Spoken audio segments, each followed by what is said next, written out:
Hi guys, welcome to cherry explains. तो ना असली ना मिन्नतें करने लग जाती है ऐसे आतिश की, और आतिश को बोलते हैं कि प्लीज़ आतिश ऐसे बिहेव मत करो मेरे साथ कि जैसे मैं एग्जिस्ट ही नहीं करती।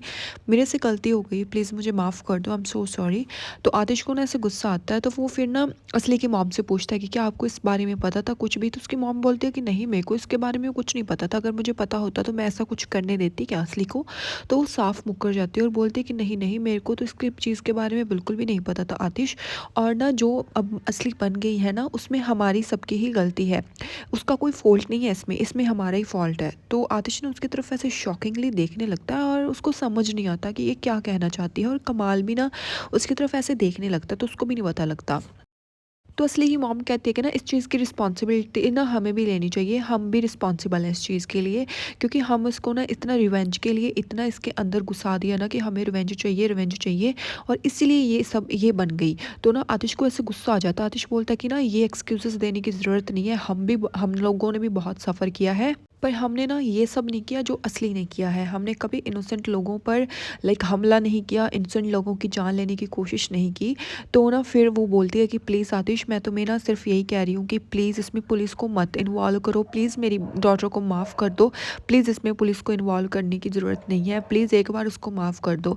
तो असली ना उसकी तरफ ऐसे देखने लगती है, तो मतलब आतिश को तो उस पर बहुत ज़्यादा गुस्सा आ ही रहा होता है। तो आतिश उसकी तरफ देखता है और बोलता है कि जो इसने किया है ना, उसका सज़ा तो इसको मिलेगी मिलेगी, और उसका प्राइस भी इसको पे करना ही पड़ेगा। ये तो भूल जाओ कि अब इसको उस चीज़ की सज़ा नहीं मिलेगी। और कमाल भी ना ऐसे आतिश की तरफ देख रहा होता है, तो आतिश ना बोलता है कि ये चीज़ ना डिसाइड अब सिर्फ मरजान ही करेगी, और मरजान ही बताएगी कि इसको क्या सज़ा मिलनी चाहिए, सिंपल है ये बात। और फिर ना वो बोलती है कि क्या मतलब है तुम्हारा। वो बोलता है कि कुछ मतलब नहीं है, अब जो मतलब है तुम लोग समझ लेना, और मैं यहाँ से जा रहा हूँ। इतना कहकर ना वो वहाँ से जाने लगता है। तभी ना वो कमाल को बोलता है कि जमाल, ये ध्यान रखना कि ये कमरे से और इस घर से बाहर नहीं जानी चाहिए, ये यहीं पर रहनी चाहिए, और इस पर ना पूरी की पूरी नज़र रखना। और इतना कहकर ना वो वहाँ से चला जाता है, और जमाल ना वहीं पर खड़ा होता है। तो फिर ना जो असली की मॉम है ना, वो बोलती है कि अब तुम खुश हो असली, जो तुमने किया अब बहुत खुश हो। मैंने तुम्हें कितनी बार समझाया, कितनी बार तुम्हारी मिन्नतें की कि ऐसा कुछ मत करो, कुछ मत करो कि तुम्हें बाद में पछताना पड़े। अब सुन लिया, अब तो कौन सुनता है मेरी बात। अब पछता रही हो ना, अब क्या करोगी तुम, हाँ अब क्या करोगी। तो ना असली उसकी तरफ ऐसे देखती रहती है। फिर ना वो बोलती है कि अब जाओ, अब जो रिज़ल्ट आएगा इस चीज़ का अब फेस करना, अब मेरे पास मत आना। तो असली ना इतना सुनते ही ऐसे ज़ोर-ज़ोर से रोने लगती है, और अपनी माँ के पास जाकर बैठ जाती है कि माँ प्लीज़ मेरी हेल्प करो, जमाल प्लीज़ तुम भी मेरी हेल्प कर दो। तो फिर ना वो अपनी माँ की ऐसे मिन्नतें करने लगती हैं कि प्लीज़ माँ, प्लीज़ आप मेरी कुछ करिए ना, कुछ करिए, मेरी हेल्प कीजिए प्लीज़, मैं ऐसे अंदर नहीं जा सकती जेल में, मैं अपने आप को मार लूँगी। तो जमाल को ना इससे गुस्सा आ जाता है, वो बोलता है कि ये नाटक करना ना बंद कर दो असली, ये सब ना वो करने से पहले तुमको सोचना चाहिए था, समझ में आई तुम्हें। और असली ना उसकी तरफ ऐसे देखने लगती है, और जो उसकी माँ है ना, वो भी जमाल को ऐसे डांटने लग जाती है कि ऐसा बोलने की हिम्मत भी मत करना, मैंने तुम्हें बड़ा किया है, मैंने तुम्हें खाना खिलाया है, और मैं तुम्हारे लिए तुम्हारी माँ जैसी थी, और तुम हमारे साथ ऐसा कैसे कर सकते हो, हाँ। और मैं असली की लाइफ कभी भी वेस्ट नहीं होने दूंगी, वो भी सिर्फ हाइदर की बेटी के कारण। ऐसा कभी नहीं होगा, समझ में आई। और जो तुम्हारे पास रिकॉर्डिंग्स है ना, वो मुझे दे दो अभी के अभी, मैं नहीं चाहती, और बिना वीडियोस के वो कुछ भी कोई भी प्रूफ नहीं कर सकता। तो जमाल को ना इतना सुनते गुस्सा आ जाता है, बोलता है कि नहीं, मैं नहीं दूंगा। मैं मानता हूँ कि आपने मेरी देखभाल की, आपने मुझे खिलाया, मुझे बड़ा किया, सब कुछ किया, और मैं कभी नहीं कहूँगा कि आपने ये सब नहीं किया, और मैं बहुत शुक्रगुजार हूँ आपने ये सब किया। पर अब जो असली ने किया है, और जो वो लड़की इनोसेंट है उसकी लाइफ इसने ख़राब करने की कोशिश की, उसको मारने की कोशिश की, ये सब देखकर मैं अपनी आंखों पर पट्टी अब नहीं बांध सकता। फिर ना जमाल कहता है कि मैंने आपसे ही सीखा है अब तक क्या करना है क्या नहीं करना, अब मुझे पता है कि क्या सही है क्या नहीं, और अब इसीलिए मैं इस चीज़ में इन्वॉल्व नहीं होऊंगा। मरजान और आतिश ही डिसाइड करेंगे कि अब असली के साथ उन्हें क्या करना है क्या नहीं। मैंने आपकी एक बार बात सुनी थी, उसके बाद मैं चुप हो गया, और वो मेरी सबसे बड़ी मिस्टेक थी कि मैंने आपकी बात मानी, पर अब सेकेंड टाइम मैं आपकी बात नहीं मानूंगा, और मैं सब कुछ आतिश को अब बताऊंगा। इतना कहकर ना जमाल भी वहाँ से चला जाता है। Very good Jamal. फिर उसके बाद ना असली वहाँ पर बैठी ना अपनी माँ के पास रो रही होती है, तो उसकी माँ बोलती है कि तुम ऐसे रो मत, कुछ नहीं होगा, मैं कभी भी ये होने नहीं दूंगी कि आतिश तुमको पुलिस पकड़वा दे, तुमको पुलिस को दे दे, ये मैं कभी नहीं होने दूंगी। तुम बस रो मत, तुम टेंशन मत लो। और असली ना ऐसे हौसले में हो जाती है कि मेरी माँ तो मुझे बचा ही लेगी, बट बेटा तुम जाओगी जेल। फिर ना हम देखते हैं कि मरजान अपने रूम में होती है और वो ना पानी पी रही होती है और स्टिल उसके ना ऐसे हाथ से काँप रहे होते हैं और वहाँ पर ना आतिश आ जाता है, जिसे देखकर ना वो जल्दी से आतिश के पास जाती है और बोलती है क्या तुम ठीक हो? वो बोलता है कि मेरे को ये पता ही नहीं था कि मेरे नाक के नीचे क्या कुछ हो रहा है और सब कुछ मेरे सामने था और मैं देख ही नहीं पा रहा था। और आतिश को ना ऐसे बहुत ज़्यादा गुस्सा आ रहा होता है इन चीज़ों पर। फिर ना आतिश कहता है कि जिस लड़की को मैं बचपन से जानता हूँ, जिस लड़की को मैं कहता था कि ये मेरी बहन है, वो ये सब कैसे कर सकती है? मेरे को तो यकीन ही नहीं हो रहा कि असली ने ये काम किया है। मेरा दिमाग ख़राब हो रहा है ये सब सोच-सोच कर। तो मर्ज़ाना फिर उसको पकड़ लेती है ऐसे आतिश को और बोलती है कि मेरे को पता है और तुम्हें इस चीज़ पर ट्रस्ट करना बहुत मुश्किल भी है, ये भी मेरे को पता है। बट मैं अभी भी कोशिश कर रही हूँ कि मैं उसकी फीलिंग्स लाइक समझ पाऊँ। तो फिर ना आतिश उसकी तरफ ना ऐसे सीरियस लुक के साथ देखता है। वो बोलता है कि क्या फीलिंग्स मर्जान, क्या फीलिंग्स? हाँ, ये सब ना उसने ऐसे अपने बुरे काम छिपाने के लिए ये कवर अप किया है, ऐसा कुछ भी नहीं है और तुम उसके बातों में बिल्कुल भी मत आओ। समझ में आई तुम्हें मेरी बात? और ना वो उस पर गुस्सा करने लग जाता है। वो बोलता है कि मुझे लगता है ना हमें अभी पुलिस को कॉल कर लेना चाहिए था, हमें इतना वेट नहीं करना चाहिए था।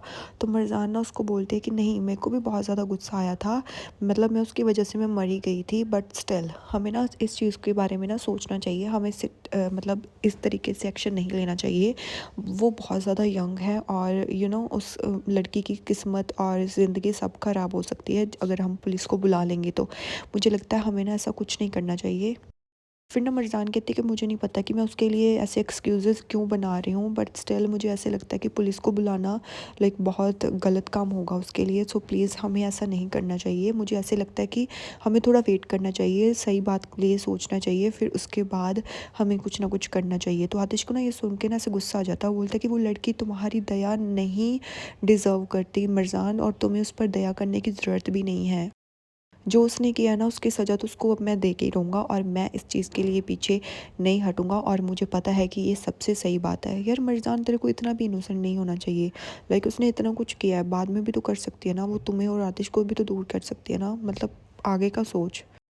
फिर ना मर्ज़ान ऐसे थोड़ी अपसेट हो जाती है। वो ना आतिश को ऐसे कंट्रोल करने के लिए ना तो आतिश को ऐसे हग कर लेती है, तो आतिश भी उसको हग कर लेता है और वो शांत हो जाता है कुछ टाइम के लिए और काम हो जाता है जब वो उसको हग करती है।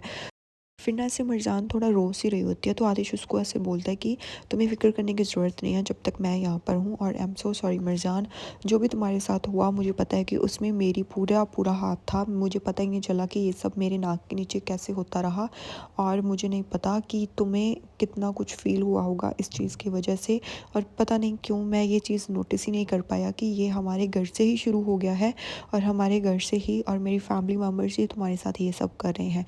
तो मरजाना ऐसे ही लाइक रोने से लगती है। वो बोलता है कि पता है सचमुच साइंस थे और मुझे उन साइंस को ऐसे जज करना चाहिए था, पर मैंने उन साइंस को जज किया ही नहीं। शायद मैं उन चीज़ों को देखना ही नहीं चाहता था, या फिर मैं जानबूझकर उन चीज़ों को इग्नोर कर रहा था। I really don't know about that, but please मुझे माफ़ कर दो, मुझसे बहुत बड़ी गलती हो गई कि मैंने तुम्हें अपनी फैमिली के हवाले कर दिया, और अब मेरी भी रिस्पॉन्सिबिलिटी बनती है कि मैं तुम्हारे जो लाइक दुश्मन है उनको मैं सज़ा दूँ। मैं सच में बहुत ज़्यादा सॉरी हूँ और मैं तुमसे सच में इस चीज़ के लिए माफ़ी मांगता हूँ, सब चीज़ों के लिए माफ़ी मांगता हूँ मिर्ज़ान, आई एम सो सॉरी। तो ना मिर्ज़ान उसकी तरफ ऐसे देखने लगते हैं, तो बोलते कि नहीं, इसमें तुम्हारी कोई भी गलती नहीं है, सो प्लीज़ तुम मुझसे माफ़ी किसी भी चीज़ की मत मानो और तुम्हें गिल्टी फील करने की बिल्कुल भी ज़रूरत नहीं है।